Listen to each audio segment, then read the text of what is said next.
A woman believed that one final doorway into the royal world still remained open. It was a quiet privilege, hidden from public view, surviving years of broken relationships, bitter disputes, and painful separation. As long as that privilege existed, she convinced herself that reconciliation was still possible. Then, in a single decisive act, the heir to the throne erased that hope forever. Without a public announcement, without negotiation, and without warning, a confidential order was signed permanently revoking her access to one of the kingdom's most private royal residences. When the notification finally reached her, the silence that followed carried far more weight than anger ever could. This was not another temporary restriction or administrative review. It was the closing of the last remaining door. She sat beside her husband when the official communication arrived. Expecting another routine update filled with formal language and vague promises of future reconsideration, she opened the document with cautious optimism. But after reading only a few lines, her eyes stopped on a single unmistakable word: permanent. The secluded estate, tucked deep within the royal grounds, had represented her final connection to the family she had once called her own. Though she rarely visited, its importance had never been measured by how often she crossed its gates. Instead, it symbolized something far greater, proof that complete exclusion had never become official.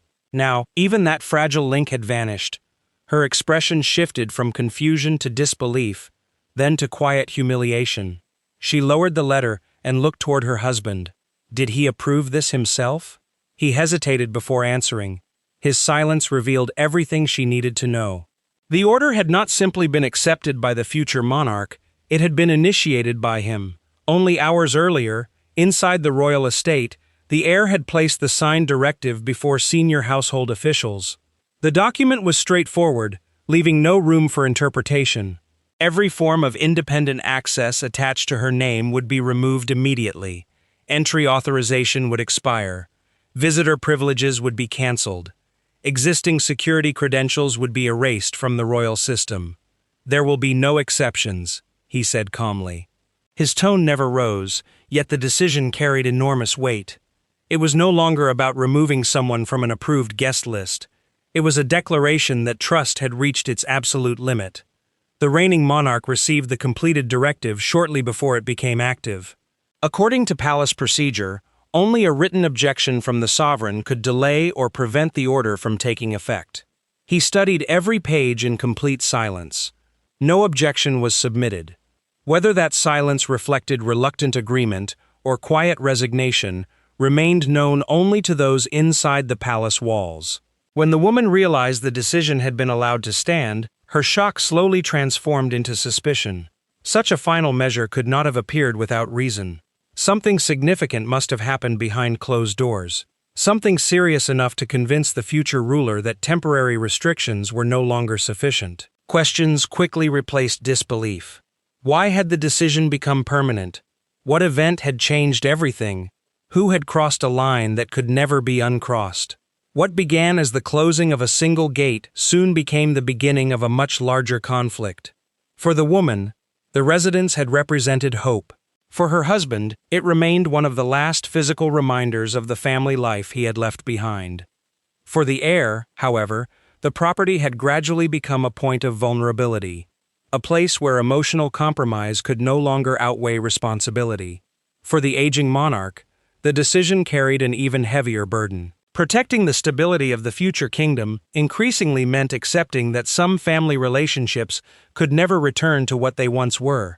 The woman rarely exercised the privilege she had been granted years earlier, yet its symbolic value was immeasurable. As long as permission existed, she believed that forgiveness remained possible. Losing it felt less like an administrative decision and more like an official declaration that she no longer belonged. She turned toward her husband. "He hasn't simply closed a building," she said quietly. "He's closed the door on me." He wanted to reassure her. He wanted to argue that there must still be another explanation. Yet doubt had already entered his thoughts. The heir had repeatedly warned that the royal family's private spaces, and especially those involving younger members of the household, would remain protected above all else.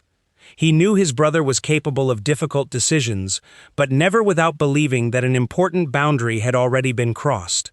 Meanwhile, inside the palace, the monarch reread the directive alone. Removing a single privilege seemed insignificant on paper, yet emotionally, it represented the destruction of one of the last fragile bridges connecting his younger son to the institution he had once served. Elsewhere within the residence, the future ruler privately discussed the decision with his wife. He admitted that many would accuse him of unnecessary cruelty. She listened carefully before asking a simple question. Was there truly no safer compromise? He remained silent for several moments before finally replying. Not after what happened. Those 4 words lingered in the room long after the conversation ended. She understood the importance of protecting the family's privacy, particularly within residences where children and senior members regularly lived. Yet even she had not expected the restriction to become permanent. Temporary measures could always be reviewed. Permanent decisions rarely left room for healing. Other senior members of the household learned about the order only after security departments had already begun updating access records. By then, every instruction had been activated. No revisions could be made. Only one unanswered question remained. What exactly had happened inside those palace walls that transformed cautious reconciliation into permanent exclusion? To understand the answer, the story had to return several weeks earlier.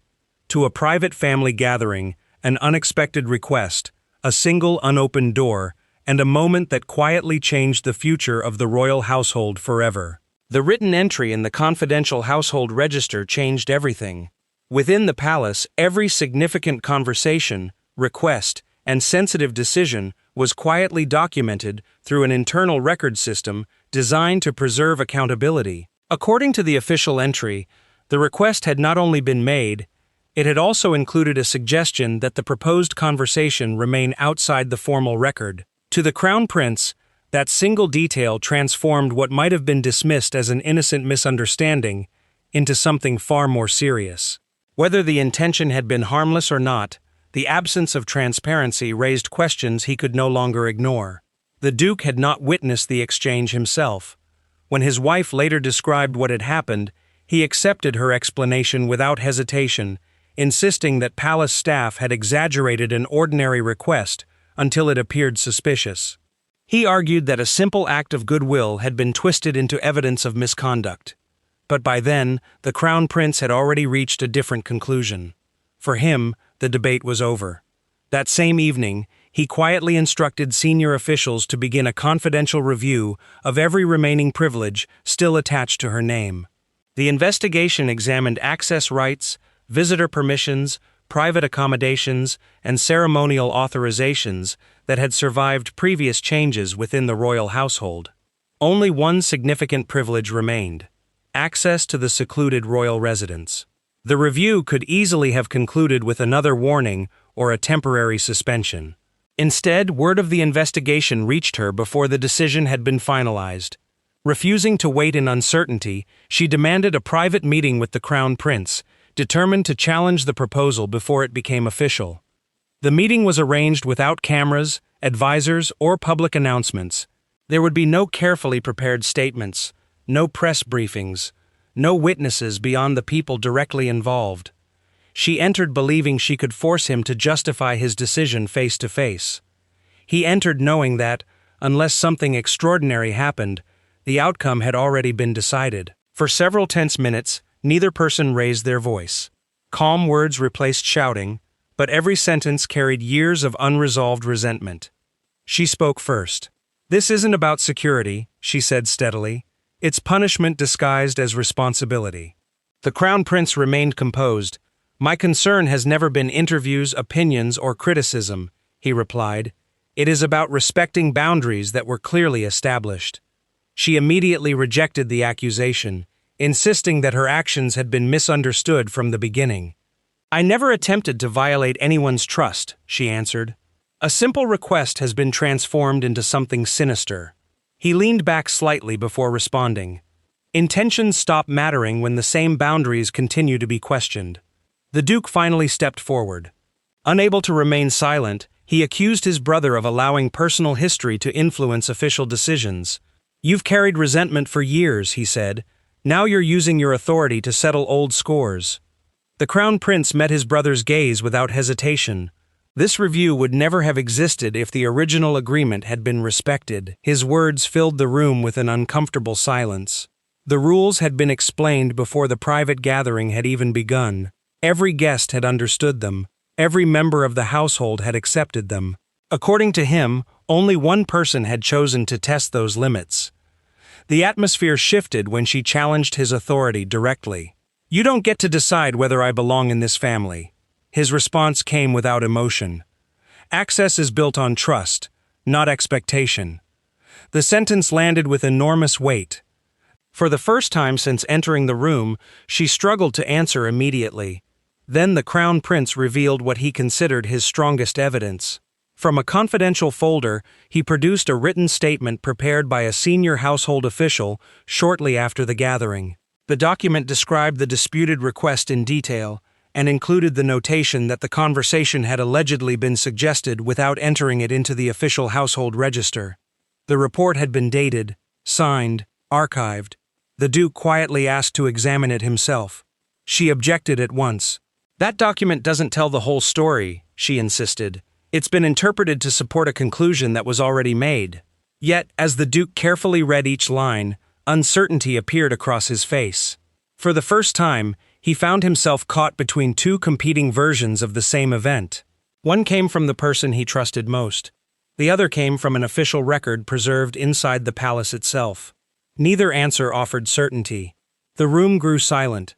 Sensing that further argument would change nothing, the Crown Prince closed the folder and stood. When responsibility and emotion collide, he said quietly, "Responsibility must come first." With those words, the meeting ended.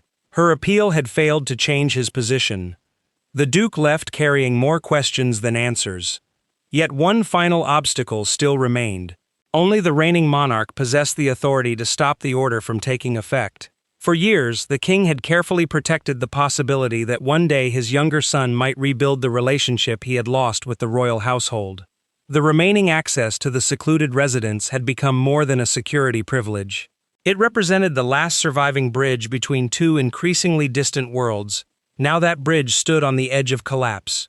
As sovereign, the king retained the legal authority to approve, suspend, or reject changes involving royal residences. The proposed directive had been carefully structured. Unless he issued a written objection before the deadline, the restriction would automatically become active. Silence itself would become a decision. Alone in his private study, the king examined every page before him. He reread the confidential report. He reviewed the proposed restrictions. Then he closed the file and sat quietly, weighing duty against compassion. He remembered promising that family disagreements would never permanently close the door to reconciliation. Yet he also understood another painful reality. The future of the monarchy depended upon protecting trust before it disappeared completely. Senior advisors urged moderation. Some suggested a temporary suspension rather than a permanent removal, arguing that time often healed wounds that emotion could not. Others warned that uncertainty would only invite future conflict. The final deadline approached. The king neither approved nor rejected the proposal. He simply allowed the allotted time to pass. When midnight arrived, the new security measures activated automatically. Digital credentials were erased. Visitor authorizations disappeared. Private accommodations were reassigned. No ceremony marked the moment. No announcement echoed through the palace. Only a quiet sequence of administrative changes carried the weight of permanent consequence. Hundreds of miles away, she refreshed the secure notification on her phone. The message did not change. The access she had believed would always remain available had vanished. The decision was no longer a possibility. It had become reality. He had already finished. Meghan tried the old digital guest portal again. The portal was the secure online system used to manage approved royal visitors, arrival times, and private access permissions. A red rejection notice appeared across the screen. Her name had vanished from the Royal Lodge approval list. Her access code had been deactivated, and any future request would now have to pass through the sovereign's office. Meghan set the phone down sharply. "He wanted me to see it happen," she told Harry. The words carried more pain than anger. This was not simply about entering a building. Royal Lodge had been the final proof that some part of her royal identity still existed inside Windsor. Harry reached for his own phone and said he would call Charles immediately. Meghan stopped him. She argued that the king had already made his choice by allowing William's order to take effect. Silence, she said, had become approval. Harry hesitated, then asked again about the unlogged conversation involving Charlotte. Meghan's expression hardened. She accused him of accepting his brother's version because he feared losing his own remaining place inside the family. The Duke denied it, but the question remained between them. For the first time, their anger was no longer aimed in the same direction. Windsor staff received separate instructions before dawn. Neither personal familiarity nor Harry's presence could override the ban. Even a family arrival would require direct written approval. The restriction had closed every informal path that once allowed exceptions. Catherine learned the permanent order was active. Later that morning, she felt relief that the children's boundaries were protected. Yet the feeling brought no comfort. The princess understood the tragedy clearly. Electronic locks now carried more trust than private promises. Meghan's written message to the palace then revealed her accusation. She claimed William's true aim was to erase every remaining symbol connecting the Sussexes to royal life before he became king. William refused to answer publicly. He instructed the household not to attack Meghan's character, even as advisors warned that silence might allow her version to dominate.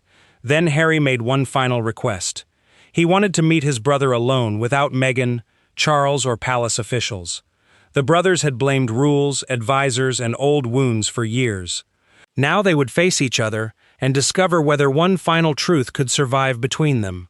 When Harry finally sat across from William, there were no secretaries taking notes and no monarch waiting to intervene. For the first time since the order was signed, the argument was stripped of titles and protocol. They were simply two brothers speaking about a wife, a daughter, and a trust that had collapsed. Harry arrived prepared to demand that Meghan's access be restored. But one question from William forced him to confront the detail he had been avoiding since the confrontation began. Harry had asked for the private meeting because he believed direct honesty was the only thing left that might stop the Royal Lodge decision from becoming a permanent family rupture.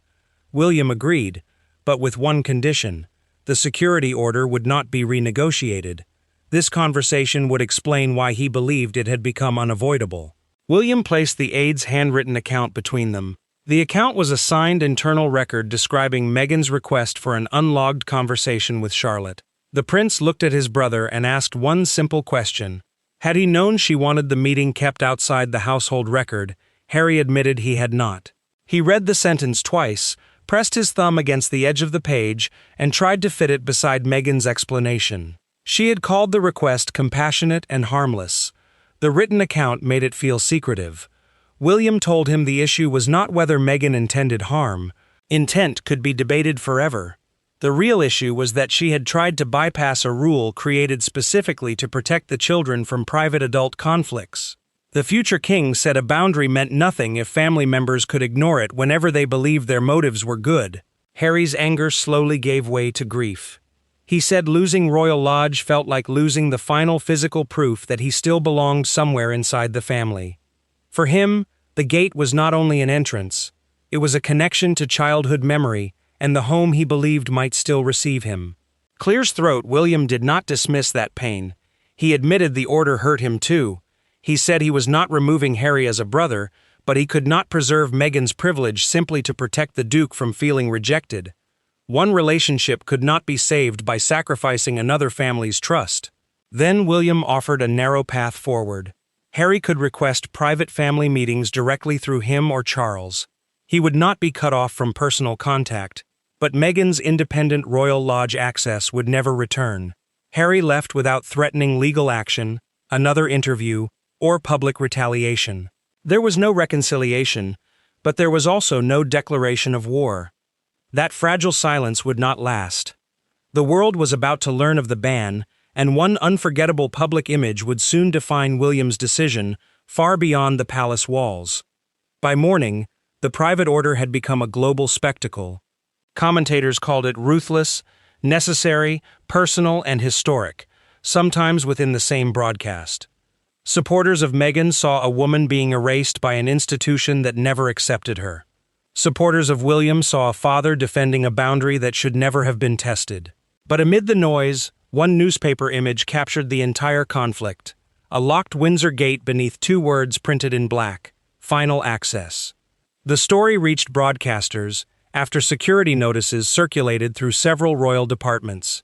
Those notices were internal instructions explaining who could enter protected residences and under what conditions. Once multiple offices received the same permanent restriction, secrecy became impossible. Palace communications confirmed only that residential access arrangements had been revised and refused to discuss the private incident involving Charlotte. A major London newspaper seized the moment. Its front page showed the closed gates near Royal Lodge beneath the headline, "Final Access, William shuts Meghan out for good." The image spread within hours because it reduced years of family conflict to one brutal symbol: a gate that would no longer open. Crowds gathered near Windsor Castle. Some held signs supporting William's right to protect his children. Others accused the monarchy of hiding punishment behind security language. The argument grew louder because both sides believed the decision revealed something deeper, either responsible fatherhood or calculated exclusion. Catherine watched the coverage beside William. When a presenter mentioned Charlotte by name, the princess immediately switched off the television. She told him their daughter could not become a weapon in a public battle. The prince agreed, but his silence showed the cost. He had protected a boundary, yet the very act of defending it had dragged the child closer to the conflict. Meghan answered through a short written statement released by her communications office. She described the order as a deeply personal act presented as administrative necessity. Her words made the accusation clear. She believed the ban had been designed not only to restrict her, but to humiliate her. Harry's absence became the greater shock. He did not appear in the statement and issued no separate condemnation. Commentators replayed that silence again and again, wondering whether the Duke had accepted William's reasoning or simply refused to deepen the rupture. Charles then authorized a palace clarification. The statement said the decision concerned residential security and parental boundaries. The king did not criticize Meghan, but his wording supported William's principle. The public remained divided. The monarch had backed the rule. Harry had withheld retaliation, and Meghan had named the wound. Yet, the final verdict could not be found in headlines. It waited in the private cost carried by 4 people, and in the question of who truly lost the most when the gate closed. In the end, no one celebrated. Meghan lost the last royal privilege she believed proved she could never be completely removed. Harry lost a symbolic home and the comforting illusion that every family rupture could eventually be reversed. William secured the boundary he believed his children required, but he did so by accepting permanent damage to his relationship with his brother. The gate closed exactly as ordered. Yet behind that victory stood 4 people forced to admit that trust had finally run out. Meghan accepted that her independent access to Royal Lodge was over. Royal Lodge was a private royal residence within the Windsor estate, and the final order left no appeal, temporary review, automatic restoration, or personal exemption. She told Harry she would never request entry again. Her decision was not surrender to William. It was a refusal to keep measuring her worth through an institution that had now formally placed her outside its protected circle. Harry carried the loss differently. He sat alone with the original family invitation that had once granted limited Windsor access and read the opening lines one last time. The Duke did not tear it apart. He placed it inside a drawer, preserving the memory without pretending it still controlled the future. The gesture marked a painful acceptance. His connection to the family remained personal, but the path back now belonged to him alone. William felt no triumph. He told Catherine that the decision had protected their children, but damaged something inside the family that might never recover. The princess answered quietly that protecting Charlotte, George, and Louis was never supposed to feel like winning. The future king understood the truth in her words. Duty had brought clarity, but clarity had not brought peace. Charles faced his own verdict. By refusing to intervene, the king had ended the old royal habit of preserving symbolic privileges simply to maintain the appearance of unity. The monarch had chosen boundaries over illusion, knowing the choice would deepen Harry's grief and confirm Meghan's exclusion. The final principle was now unmistakable. Family connection could not override parental authority, residential security, or clearly stated private limits. Meghan had believed history, marriage, and public status guaranteed one surviving place within the royal structure. William's order proved that access depended on trust, and that trust had been exhausted. Harry could still seek private contact through his father or brother, but Meghan's former privilege would never return. William had not merely removed her from a guest list. He had ended the monarchy's habit of leaving doors symbolically open after relationships had already collapsed. And so the final gate closed without applause, revenge, or reconciliation, leaving Meghan outside, William firm in his duty, Harry grieving what was lost, and the monarchy permanently changed by the moment it chose clear boundaries over a comforting illusion of unity. Thanks for watching.